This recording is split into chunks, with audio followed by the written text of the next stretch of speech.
दोस्तों, इंडिया के स्टूडेंट्स की सबसे बड़ी प्रॉब्लम में से एक प्रॉब्लम है ये अनलिमिटेड स्कूल और ट्यूशन लूप में फंसे रहना और फिर भी परफॉर्मेंस ना आना। अगर आप भी इस सिचुएशन में फंसे हुए हैं और ढूंढ रहे हैं इसका सोल्यूशन, तो ये वीडियो है आपके लिए। जब मैं स्कूल में था तो मैं 7 से 8 घंटे स्कूल तो जाते ही जाता था, बट उसके बाद मैं जाता था 3 से 4 घंटे ट्यूशन। तो कुल मिला के मैं 10 से 12 घंटे अपनी स्टडीज को देता था, मगर फिर भी मेरी परफॉर्मेंस नहीं आ रही थी। अगर आपकी भी सिचुएशन ऐसी ही है कि आप भी अपने परफॉर्मेंस के लिए अपना बेस्ट तो दे रहे हो, मगर आपकी परफॉर्मेंस अच्छी नहीं आ रही है, तो ये आपकी और मेरी कहानी नहीं है, ये इंडियन सोसाइटी की रियलिटी है। अब मैं आपको कुछ सॉल्यूशंस के बारे में बताऊंगा, बट उन सॉल्यूशंस से पहुंचने से पहले मैं आपको बताता हूं कुछ प्रॉब्लम्स के बारे में। सो ध्यान से सुनिए। पहली प्रॉब्लम है कि आपके ऊपर है प्रेशर ऑफ अनअचीवेबल एक्सपेक्टेशंस। आप बोझा लेके घूम रहे हैं, इस वजह से आप अंडर परफॉर्म करते हैं। आप नहीं जानते कि रियलिटी और अनरियलिटी में डिफरेंस क्या है। दूसरी प्रॉब्लम, आप इफेक्टिवली स्टडी नहीं कर रहे हो। इसका मतलब है कि अगर आप स्कूल के बाद भी सारे सब्जेक्ट्स की ट्यूशन पढ़ रहे हो और अगर आप 10 से 12 घंटे दे रहे हो, जो कि बहुत ही ज़्यादा टाइम होता है, और अगर आपके रिजल्ट्स फिर भी नहीं आ रहे हैं, तो कुछ तो गड़बड़ है वहाँ पर दोस्तों। तीसरी प्रॉब्लम क्या है?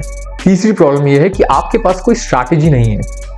आप आंख बंद करके सिर्फ एक्शंस ले रहे हो और 10 से 12 घंटे आप स्कूल और ट्यूशन को मिलाकर दे रहे हो। अब हम चलते हैं सॉल्यूशंस की तरफ।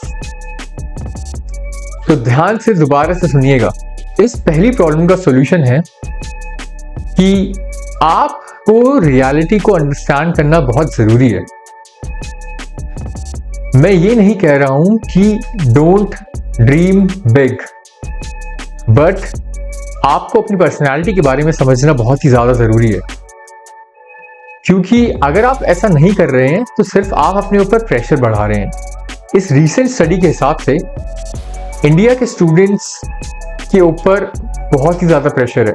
More than 60% of the students कहते हैं कि उनको एकेडमिक परफॉर्मेंस की वजह से प्रेशर है। अगर मैं एकेडमिक परफॉर्मेंस की बात ना करूं और नॉर्मल स्टूडेंट लाइफ की बात करूं, तो उनको वहाँ पर भी स्ट्रेस है, और उसका सोल्यूशन भी बहुत ही ज़्यादा सिंपल है, और मैं इसको एक एग्जाम्पल की हेल्प से बताता हूँ। अगर आप जा रहे हैं 2 दिन के लिए कहीं घूमने के लिए, तो आपको ज़रूरत नहीं है 4 दिन के कपड़े पैक करने की।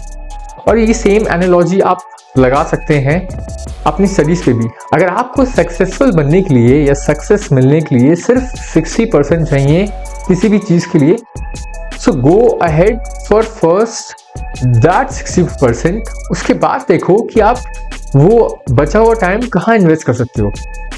और यही है स्ट्रैटेजिकल मूविंग, जिसके बारे में मैं आपको थर्ड सॉल्यूशन के आंसर में बताऊंगा।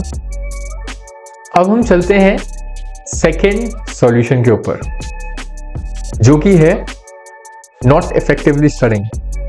अगर आप 30 मिनट भी देते हैं किसी भी सब्जेक्ट को, किसी भी टॉपिक को, रादर देन 2 से 3 घंटे with doing something else alongside, chatting, texting, using Facebook, Instagram, वो आधा घंटा बहुत ही ज़्यादा इफेक्टिव है compare to that 2 to 3 hours with doing multitasking. Focus तभी बनता है जब आप एक टास्क करते हैं, और मैं आपको ये प्रूव कर सकता हूँ। मैंने ये लिंक में ऊपर एक वीडियो दी है जो कि बताती है सिर्फ 1 मिनट में कि आप सिर्फ एक टास्क के लिए ही बने हैं फॉर अ टाइम। अगर आप मल्टीटास्किंग करोगे ना, तो चीज़ें छूट जाएंगी एक दूसरे टास्क में। सो यही बताने के लिए यहाँ पर ये एक्सपेरिमेंट करा गया था, और वहाँ पर देखा गया था कि humans are made only for one task for a time being. आप अपनी स्टडीज को अब बहुत से ज़्यादा इफेक्टिव बना सकते हो। आप प्रेजेंट डे टूल्स का यूज़ कर सकते हो। अब मार्केट में इतने ज़्यादा टूल्स हैं कि आपको इतना प्रेशर होना ही नहीं चाहिए, बट प्रॉब्लम यह है कि आपको शायद उनके बारे में नहीं पता। तो फॉर एग्जांपल, आप अपनी स्टडी को इफेक्टिव बना सकते हो एक डिजिटल बोर्ड का यूज़ करके। मैं यूज़ करता हूँ मीरो बोर्ड, आप लिंक देख सकते हैं डिस्क्रिप्शन में। सेकेंड, आप यूज कर सकते हैं चैट जीपीटी। आपको यूज करना आना चाहिए चैट जीपीटी, आपको लिखना आना चाहिए प्रॉम्प्ट्स कैसे लिखते हैं।